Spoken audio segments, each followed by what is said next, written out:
मैं नासिर हुसैन आप सबका JN राइजिंग स्टार्स में वेलकम करता हूं। आज जो हम लोग जिस टॉपिक पे बात करेंगे वो है हमारा क्लास 9th जामिया मिलिया इस्लामिया का जो हर साल टेस्ट होता है उसी में से एक चैप्टर को उठाएंगे साइंस, और साइंस का हम लोग आज फर्स्ट चैप्टर को अच्छे से समझने की कोशिश करेंगे। लेकिन क्योंकि हमारा ये पहला वीडियो है जो कि मैं किसी सब्जेक्ट को मैं पर्टिकुलर सब्जेक्ट को मैं पढ़ा रहा हूं आज, इससे पहले मैंने एग्जाम जो टेस्ट का जो डिटेल्स होता है इससे पहले मैं डिस्कस में कर चुका हूं। ये हमारा सेकंड वीडियो है। आज हम लोग जो पहला चैप्टर पढ़ेंगे साइंस का वो है क्रॉप मैनेजमेंट, वो हमारा क्रॉप प्रोडक्शन एंड मैनेजमेंट। तो किसी भी सब्जेक्ट को पढ़ने से पहले उसका कुछ कंटेंट होता है, उसको समझना बहुत आसान होता है। मैं आपको एक एग्जांपल के जरिए से मैं आपको बताना चाहता हूं कि किसी सब्जेक्ट को या फिर किसी पर्टिकुलर चैप्टर को आप कैसे अच्छे से और बेहतर से समझ सकते हैं। मैं एक एग्जांपल लिया हूं। सपोज दैट आप एक स्टूडेंट है, आपको एक एक्टिविटी मिला है स्कूल की तरफ से कि आपको एक ऐसी जगह जाना है। सपोज दैट आप मान लें आपको एक आइलैंड जाना है, द्वीप जाना है। सपोज दैट मान लेते हैं कि आपको जाना है अंडमान निकोबार। एक ऐसा आइलैंड है जो इससे पहले आपने कभी भी वहां पे नहीं गए हैं, लेकिन आपको यहाँ पे घूमना है। अगर आपको इस आइलैंड को घूमना है तो यू नीड अ मैप, एक मैप चाहिए। उस मैप के ही जरिए से आप ये पूरे आइलैंड का चक्कर लगा पाएंगे। सपोज दैट अगर आपको मैप को भी समझाने के लिए यू नीड अ गाइड, आपको एक गाइड चाहिए। इसीलिए किसी भी चैप्टर को टॉपिक को समझने के लिए आपको एक टीचर की जरूरत पड़ता है। अब क्या करेगा ये गाइड, इसको मैप में क्या करेगा, इसको जाने से पहले ही समझा देगा कि आपको एक गाइड है। गाइड क्या करेगा, मैप उठाएगा, मैप में आपको समझा देगा कि भाई सबसे पहले आपको एक पॉइंट ही जाना है, second, third, fourth, fifth and six. ये समझ लो कि उस आइलैंड में घूमने की जगह है, कोई बहुत अच्छे खूबसूरत बाग बगीचे गार्डन्स है, बहुत अच्छे पहाड़ है, नदियां है, झील है, बहुत छोटे छोटे प्यारे प्यारे आपको पंछियां, बर्ड्स कुछ भी देखने को मौका मिलेगा। कुल मिलाकर के आपको 6 पॉइंट्स है। ये गाइड क्या करेगा, आपको ये बस दे देगा आपको कि भाई आपको जाना है। लेकिन याद रखना ये है इस एक्टिविटी में कि आपके साथ कोई भी नहीं जाएगा, यू विल गो अलोन। जैसे कि आप एग्जाम हॉल पर जाते हैं तो आपको अकेला जाना पड़ता है, उसी तरह से गाइड आपको सब कुछ समझा देगा कि भाई यहां से आपको यहां तक जाना है, लेकिन you will have a limit time. Limit time ये है कि भाई आप एंट्री करोगे पहले एक, दूसरा, थर्ड, फोर्थ, फिफ्थ। अगर सपोज डेट के अगर आपको यहाँ पे गाइड ना मिले तो आप क्या करेंगे, आप एंट्री तो कर लेंगे, लेकिन कभी दूसरा फर्स्ट पॉइंट आप देख लेंगे, हो सकता है कभी कभी थर्ड, कभी फोर्थ, कभी फिफ्थ। एक ऐसा हो जाएगा ना कि अगर आपको वहां का जंगल का, इस आइलैंड का मैप ना पता हो तो आप बिल्कुल मोगली की तरह जिंदगी भर घूमते ही रह जाओगे। यही कहानी है, जो बच्चे अच्छे से किसी चीज को समझ नहीं पाते यही बच्चे अक्सर फेल हो जाया करते हैं। आपको मौका मिला है गाइड का, आपको वो बता देगा, देन आपको लिमिट पीरियड ऑफ टाइम है, आप इसको देख भी लेंगे और आसानी से आप एग्जिट भी हो जाएंगे। उसी तरीका से आपको किसी एक पर्टिकुलर चैप्टर को अगर पढ़ना है तो वो आपका एक जंगल, एक आइलैंड की तरह है, जैसे कि एक चैप्टर जो आपने कभी नहीं पढ़ा है। इसी तरह कैसे, जैसे ही आपको इस जंगल को अगर आपको समझने के लिए एक मैप की जरूरत पड़ी थी, उसी तरीका से किसी भी सब्जेक्ट को पढ़ने के लिए, किसी एक चैप्टर को पढ़ने के लिए आपको कंटेंट का जरूरत पड़ता है। जैसे कि यहां में एक मैप पे था कि मैप में सब कुछ लिखा हुआ था कि आप एंट्री किए भी नहीं, लेकिन आपको सब कुछ पता चल गया है कि यहाँ पे 6 पॉइंट्स है। उसी तरीका से यहाँ पे एक कंटेंट काम करता है एज अ मैप के तरह कि आपको इस चैप्टर में क्या क्या पढ़ना है। इससे आपका क्विक रिवीजन में बहुत अच्छा समझ में आता है, क्योंकि आप एक कंपटीशन की तैयारी कर रहे हैं। एक एक सीट के लिए सैकड़ों बच्चों की कॉम्पिटिशन्स होते हैं। इसीलिए आपको अगर आप देखेंगे क्लास 9th जामिया मिलिया इस्लामिया में सैकड़ों नहीं बल्कि हजारों बच्चे बैठते हैं, कुछ 100 कुछ सीट्स के लिए। Then you will have to be different, उनसे आपको अलग सोचना पड़ेगा, अलग तरीके से आपको पढ़ने की स्ट्रेटेजी को अपनाना पड़ेगा। पढ़ने का मतलब ये नहीं है कि आप सिर्फ पढ़ लिए आपका सिलेक्शन नहीं हुआ। अगर आप मेहनत कर रहे हैं, आपको किसी चीज को अच्छे से समझ पा रहे हैं, you are giving your own golden time, then you need selection, आपको होना है। जैसे भी हो। इसीलिए मैं ये सब मैं इसलिए मैं बता रहा हूं ताकि सिर्फ आपको ऐसा है ना कि आप जब से आप पैदा हुए हो, आप लगभग 4 या 5 साल के बाद आपने स्कूल ज्वाइन किया है, आप आने वाला 25-26 साल की उम्र तक आपको सिर्फ पढ़ना है। जब आपको पढ़ना है तो कैसे आप स्ट्रेटेजी को अपनाएं जो कि आपको पढ़ने में बहुत ही ज्यादा हेल्पफुल साबित होगा, जो मैं आपको बता रहा हूं। सिर्फ कंपटीशन के लिए नहीं, सिर्फ इसी पार्टिकुलर जो मैं साइंस में पढ़ा रहा हूं सिर्फ इसी के लिए नहीं, बल्कि आपको जितने भी आप सब्जेक्ट पढ़ेंगे आपको सब में बहुत ही ज्यादा हेल्पफुल साबित होगा, जिस तरह से मैं बता रहा हूं। ओके, तो मैंने आपको बता दिया एक मैप, फिर गाइड, उसी तरीका से आपको मैंने कंटेंट में बताया हूं। कंटेंट जैसे कि आप, आई होप कि आप इसको अच्छे से समझ गए। प्लीज अगर आप यहां तक नहीं समझे तो फिर भी आप दोबारा यहां तक जरूर समझे। सिर्फ एक ऐसा एक पॉइंट है ना, अगर आप इसको समझ गए बहुत सारे अपने चैप्टर्स को आप खुद सेल्फ स्टडी कर सकते हैं। ओके, सब्जेक्ट है science, chapter number 1 crop production and management.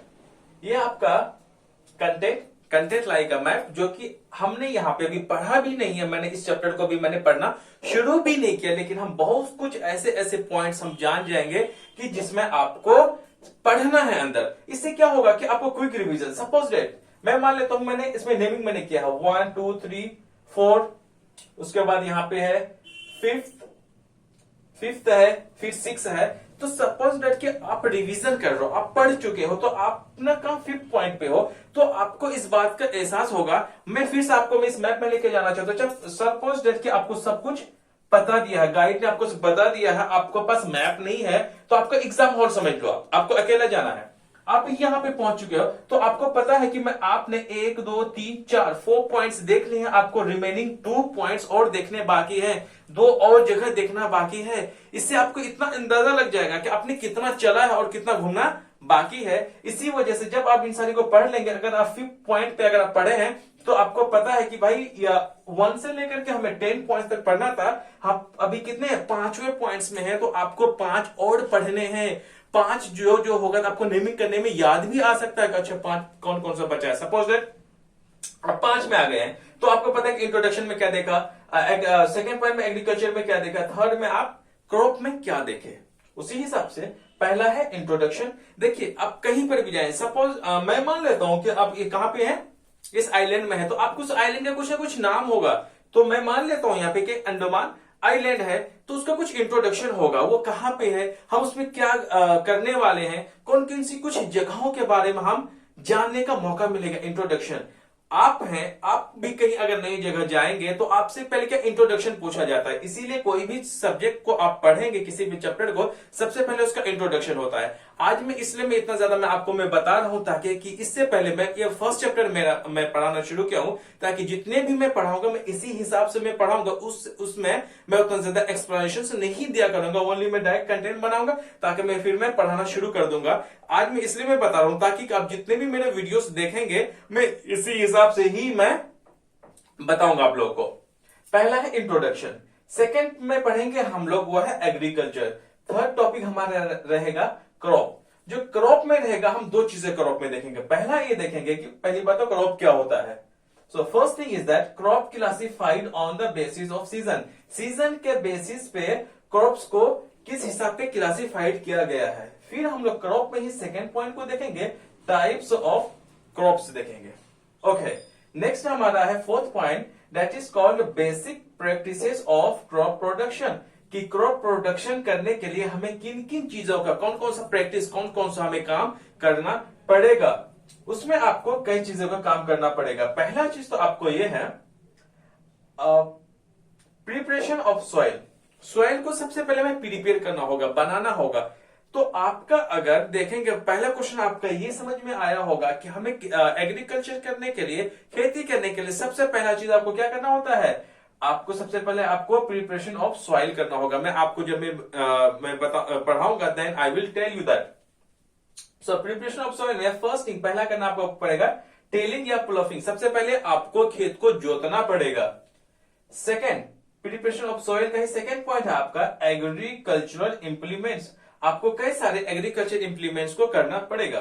Okay, next हमारा है, मैंने इसमें फर्स्ट बता दिया। सेकेंड हमारा है सोइंग। सोइंग का मतलब होता है आप किसी चीज को बुनना, कि आप खेती किस चीज का करना चाहते हैं। आप मक्का का करना चाहते हैं, आपको सबसे पहले आप मेज को बोर करना पड़ेगा, आपको उसमें बुनना पड़ेगा कि खेतों में आप क्या उगाना चाहते हैं, धान, गेहूं, दैट्स वट एवर। तो फिर आपको सोइंग करना होगा। सोइंग में पहली चीज है सिलेक्शन ऑफ सीड। बोइंग करने के लिए अगर आप कुछ बोना चाहते हैं खेत में, सबसे पहले आपको सिलेक्शन ऑफ सीड्स, मतलब बीज के आपको चुनाव करना है कि कौन सा सीड आप बोएं, कौन सा सीड ज्यादा फर्टाइल है, कौन सा लेस फर्टाइल है, कौन सा आपके लिए ज्यादा बेनिफिशियल है। उस तरह को आपको सिलेक्शन सीड को करना पड़ेगा। थर्ड है हमारा एडिंग मैन्योर्स एंड फर्टिलाइजर्स। खेती करने के लिए आपको क्रॉप को प्रोडक्शन करने के लिए आपको से मैन्योर्स और फर्टिलाइजर्स का भी यूज करना पड़ेगा। मैं सिर्फ आपको मैं एक कंटेंट बता रहा हूं, अभी मैं किसी भी पार्टिकुलर टॉपिक को मैं भी उठाया भी नहीं हूं।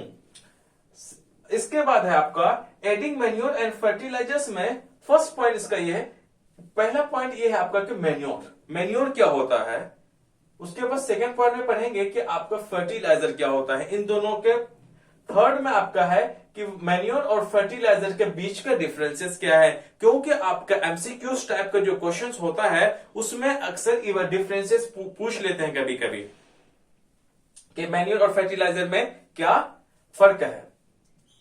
अब D, method of replenishing the soil. Soil को आप कैसे रिप्लेनिश कर सकते हैं, कैसे करते हैं, उसका प्रोसेस क्या होता है, हम लोग उसके बारे में पढ़ेंगे।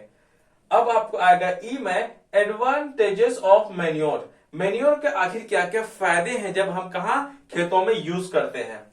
सो फोर्थ पॉइंट ये है हमारा basic practices of crop production में। फोर्थ पॉइंट हमारा इरिगेशन, मतलब पानी को पैटाना, कि आप पानी किस तरह से खेतों में डालते हैं, सिंचाई किस हिसाब से करते हैं। सो सिंचाई में आप पढ़ेंगे सोर्स ऑफ इरिगेशन, कि सिंचाई हम कहां से कर सकते हैं। नदियों से भी कर सकते हैं, झील से भी कर सकते हैं, और वन ऑफ द जो सबसे ज्यादा जो मोस्टली यूज होता है वो हम लोग ग्राउंड वाटर को यूज करते हैं एज अ इरिगेशन करने के लिए, सिंचाई करने के लिए। सो इरिगेशन का second point is that method of irrigation, कि किस हिसाब से उसके क्या क्या मेथड्स होते हैं इरिगेशन के। पहला अगर आप देखें मेथड ऑफ इरिगेशन का, सिंचाई करने का, वो होता है traditional method of irrigation. Second point है मॉडर्न मेथड ऑफ इरिगेशन। जो मॉडर्न मेथड ऑफ इरिगेशन में भी दो टाइप का होता है, पहला होता है स्प्रिंकलर सिस्टम, सेकेंड होता है ड्रिप सिस्टम। उसके बाद आ जाते हैं हमारा फोर्थ पॉइंट हो गया कंप्लीट।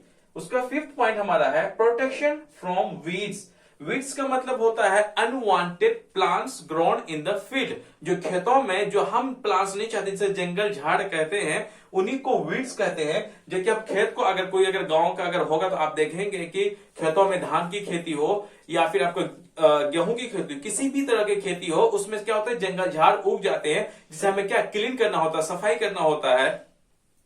इसीलिए इसको हमें वीड्स का मतलब होता है जंगल झाड़। जंगल झाड़ को करने के सबसे पहले हमें टेलिंग करने का मतलब होता है कि जुताई करना एक हिसाब से, ताकि कि उसको जमीन से उखाड़ कर फेंक दिया जाए। सेकंड में होता है मैनुअल रिमूवल। मैनुअल रिमूवल का मतलब अगर कोई गांव देहात से, जिसे हम पटुआ कहते हैं, सोन कहते हैं, तो अगर जूट की खेती होती है तो जब जूट थोड़ा सा इतना बड़ा बड़ा हो जाएगा तो लोग खुद मजदूर क्या करते हैं, अपना औजार लेकर के वहां का जो जूट के बीच का जो अनवांटेड प्लांट्स होते हैं, वीड्स होता है, जंगल झाड़ को क्या हम हटा देते हैं। उसी को बोलता है मैनुअल रिमूवल, जो कि लोग हाथ से ही मोस्टली करते हैं। कहीं कहीं पे तो कुछ आप दूसरे औजार का भी यूज किया जाता है। और होता है वीडीसाइड। वीडीसाइड का मतलब होता है जंगल झाड़ को मारने वाली दवाई। पेस्टिसाइड वो भी होता है जो कि कीटनाशक, जो कि जंगल झाड़ को मारने का भी ये भी काम आता है। थर्ड वन इज दैट जो हमारा है फिफ्थ पॉइंट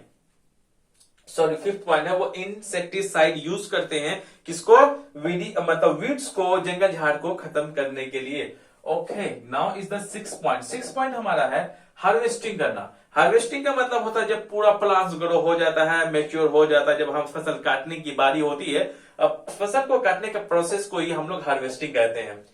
सेवंथ है हार्वेस्टिंग करने के बाद क्या किया जाता है? स्टोरेज किया जाता है। और कोई जो छोटे जो किसान होते हैं वो तुरंत भी बेच भी दिया जाता है, अपने जरूरत के मुताबिक वो अपने घरों में रख लेता है, फिर भी वो अपने घर में क्या करते हैं? स्टोर करते हैं।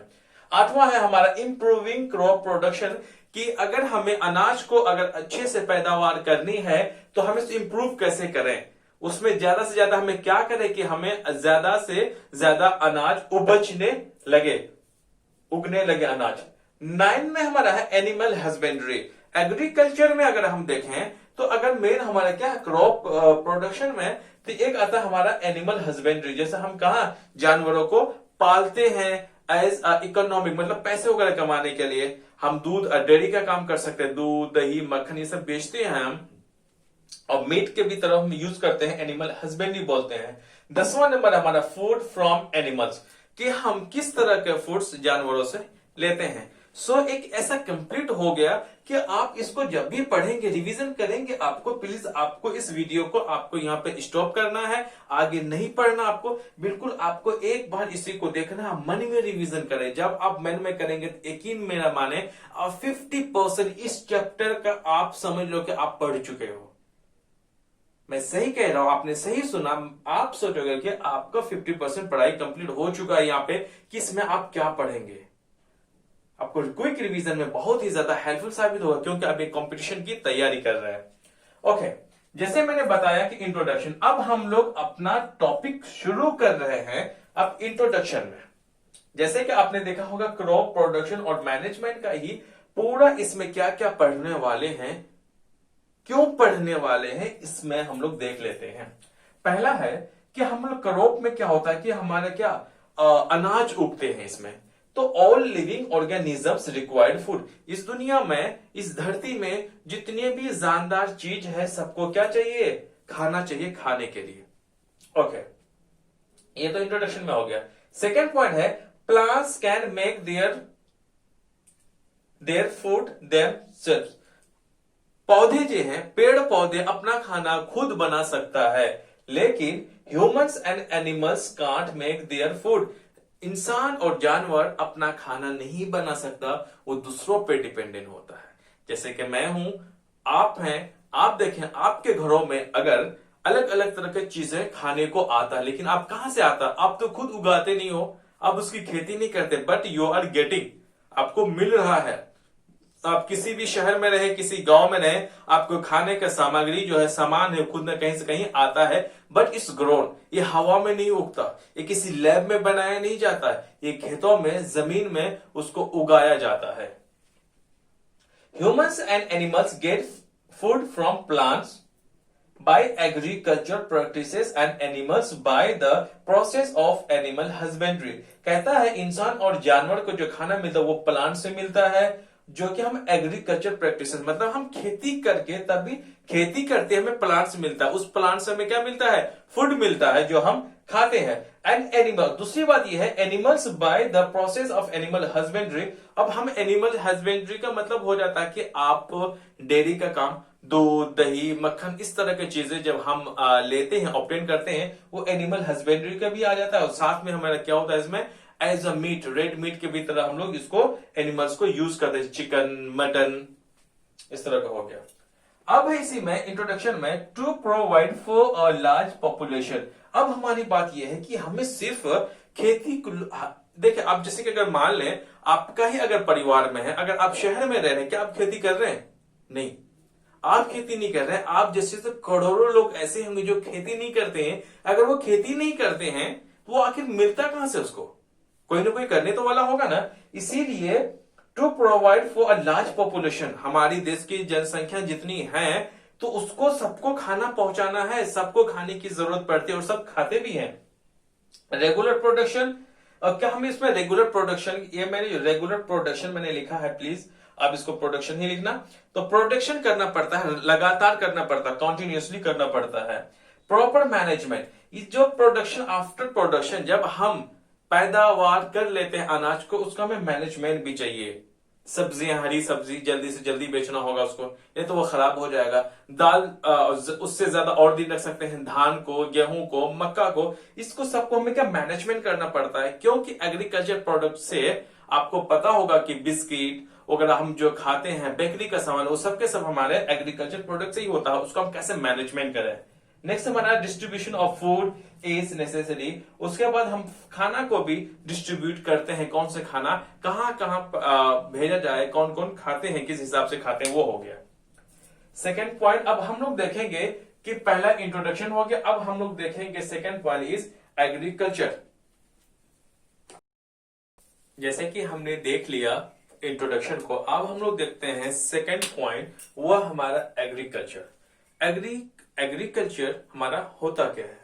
एग्रीकल्चर का माने होता है the practices of growing plants and rearing animals on a large scale for food, fiber and other useful products is known as agriculture। कि हम लोग पौधे को ग्रो करने के लिए, उगाने के लिए जो जो काम करते हैं, और पशु को, जानवरों को जो हम पालने के लिए, रेयरिंग एनिमल्स को होता है पशुपालन, जानवरों को पालने के लिए, on a large scale for food. इन सब चीजों को हम प्लांट्स को ग्रो इसलिए करते हैं ताकि कि हमें किसके लिए, खाने के लिए करते हैं। और दूसरी बात है एनिमल्स को हम पालते हैं, इसलिए पालते हैं ताकि कि हमें उसमें से क्या फूड मिल सके। जैसे कि एनिमल रियरिंग से मतलब होता है आपका डेयरी का प्रोडक्ट्स जितने भी है, दूध, दही, मक्खन, वो मिलता है। साथ में हम लोग एनिमल्स को एज अ मीट के भी तौर पर यूज करते हैं, साथ में हमें फाइबर भी मिलता है एंड अदर यूजफुल प्रोडक्ट्स। हमें खेती से बहुत सारी चीजें, अदर काइंड का प्रोडक्ट्स मिलता है, उसी को हम लोग कहते हैं एग्रीकल्चर। इसको समझना बहुत जरूरी है, क्योंकि हमें कुछ भी अगर हम लोग इस चैप्टर में जो पढ़ेंगे वो हमारा एग्रीकल्चर से ही सारी चीजें हमसे कनेक्ट है, इन्हीं के बारे में हमें पढ़ना है। और सेम है एग्रीकल्चर लगभग till 10,000 BC people were nomadic. कहा जाता है कि 10,000 BC तक, 10,000 BC तक लोग नोमैडिक थे। नोमैडिक का मतलब होता है एक ऐसा इंसान जो कि एक जगह से दूसरी जगह घूमने वाले होते हैं, जो एक जगह रुक करके नहीं रहते हैं। तो ये हमारा यहां रहा। तो नोमैडिक का मीनिंग भी मैंने लिख दिया है, क्योंकि हिस्ट्री देखो नोमैडिक ये सब जो बात है वो हिस्ट्री का पोर्शन है, बट आपको यहाँ पे कुछ चीज जैसे कि नोमैडिक, ये सबको आपको जानना बहुत जरूरी है। ये सारे वर्ड्स, कई सारे वर्ड्स होते हैं, लोग उसका एग्जैक्ट मीनिंग नहीं जान पाते हैं। सो नोमैडिक का मतलब होता है moving from one place to another rather than living in one place all of the time. कहता है जो कि लोग एक जगह से दूसरी जगह घूमते हैं, घुरंतु लोग जो कि एक जगह फिक्स नहीं रहते हैं। लगभग कब हम 10,000 BC की बात करते हैं। So thank you very much guys, क्योंकि मैंने जो क्रॉप प्रोडक्शन और मैनेजमेंट के बारे में जो मैंने आपको बताया, उसमें मैंने कंटेंट को कैसे अच्छा से मैंने समझाने की बिल्कुल कोशिश की है आप लोगों को। और साथ में मैंने इंट्रोडक्शन 1 नंबर देखा, सेकंड नंबर पे मैंने एग्रीकल्चर देखा, और रिमेनिंग आपका बचा 8 टॉपिक्स। और हम लोग जो बचा हुआ 8 जो टॉपिक्स है उसके बारे में हम लोग अगले वीडियो में डिस्कस करेंगे। अगर आपको इस टॉपिक से अगर कुछ भी अगर आपको पूछना है, आप प्लीज कमेंट बॉक्स में आप हमसे जुड़ सकते हैं, वहां पे अपने डाउट्स को आप हमसे पूछ सकते हैं, ताकि कि मैं आपके डाउट्स को क्लियर कर सकूं। Thank you very much.